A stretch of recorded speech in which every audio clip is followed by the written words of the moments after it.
Accidental Marriage by Shadina. Chapter 12. Ed didn't know what it was exactly, but he wasn't interested in waiting for it to bury itself in his chest to find out. His hand went directly to the floor and grabbed the hammer and swung it at the crazy man's arm.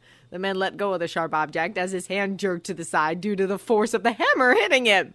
A clatter echoed in the mostly empty room as it hit the stone floor. The man looked over at it and turned to look back at the very pissed-off face of Edward Alvick.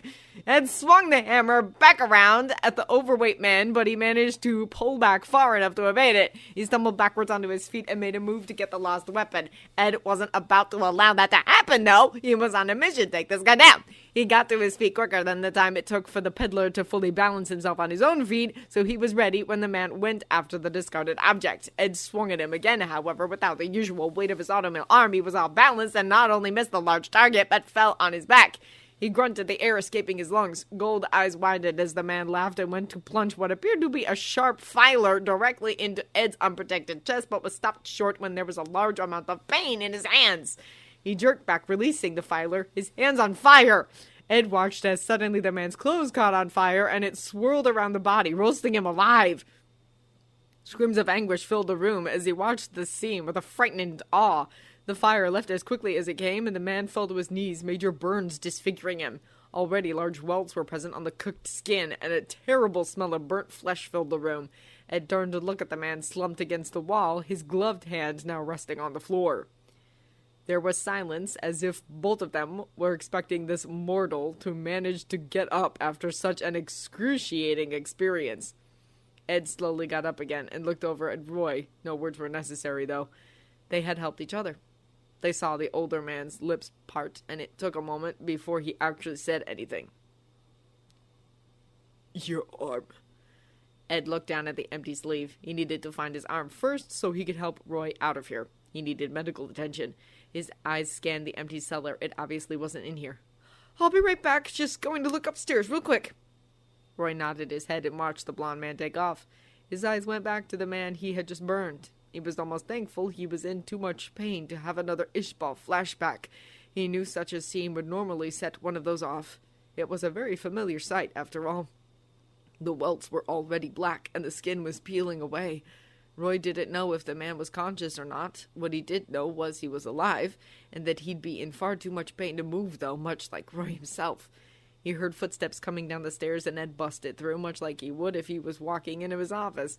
He apparently had found his arm, because it was attached again. He looked up at Ed, and Ed looked down at him. The blonde alchemist was trying to decide how best to maneuver him, and noticing just how aged Roy looked in that moment. His face was very pale, and his eyes seemed sunken in with a great deal of pain. Though he wasn't expressing the pain verbally, it was very plainly there.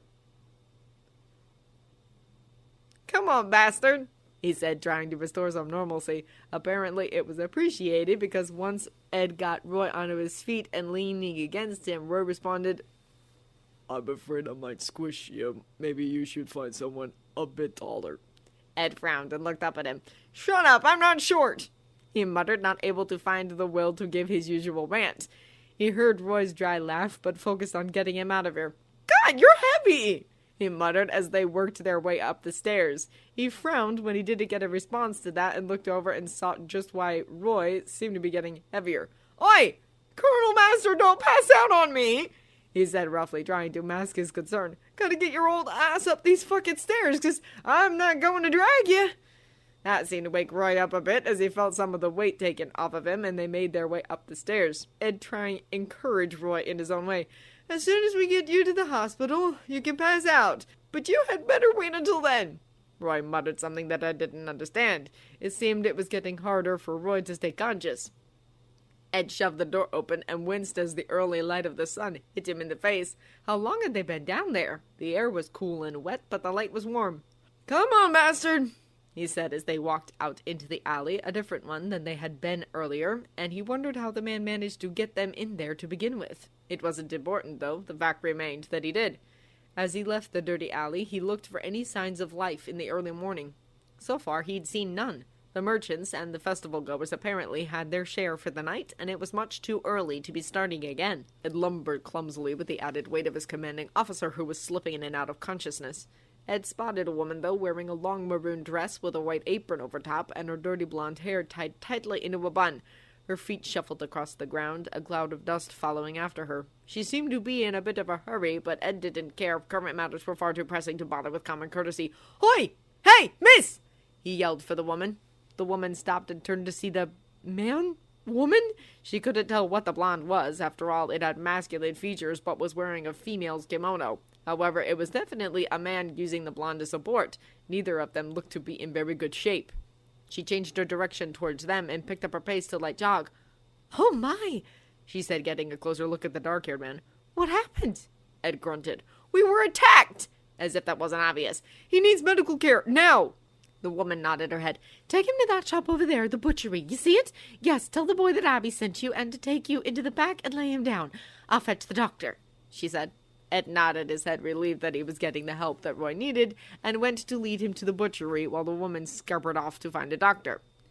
Roy opened his eyes and looked at his surroundings. A low wooden ceiling. The walls were close, indicating that the room he was in wasn't all that large. There was a stench he knew, but couldn't put his finger on. His deliberation, however, was cut short when he heard Ed call for his attention, and his face filled his vision. "You're awake!" the concerned-looking blonde said in relief. "It would seem so," Roy said dryly. "though I'd much rather be asleep still." Ed frowned at him, obviously not liking that response. "Doctor said you'd be fine. I was hoping he'd be wrong." "I love you too," he said sarcastically. Ed looked away at that and seemed to blush slightly. Roy was about to ask about it when the apparent doctor came in. He was older, sturdy-looking man whose hair was thinning and seemed to favor the comb-over technique to compensate. His back had a slight permanent bend to it. One would probably blame it on leaning over the sick bed for too many years. "Colonel Mustang, correct?" A surprisingly strong voice came out of the doctor. Roy nodded his head. "Yes. We need to move you to a real facility.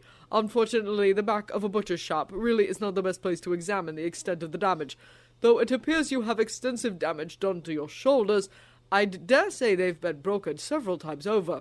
You have bruising on your chest, suggesting possible rib fractures, and your knee is swollen, though I doubt it's broken. I bandaged the bleeding in your left shoulder, but again, I plan to have you moved to, at the very least, my office, until we can get you back to Central." Roy nodded his head in understanding, and both the doctor and Ed helped him into the wheelchair that was apparently going to take him to the doctor's office. He hoped he wouldn't have to take that train ride any time soon. It was not going to be a comfortable one.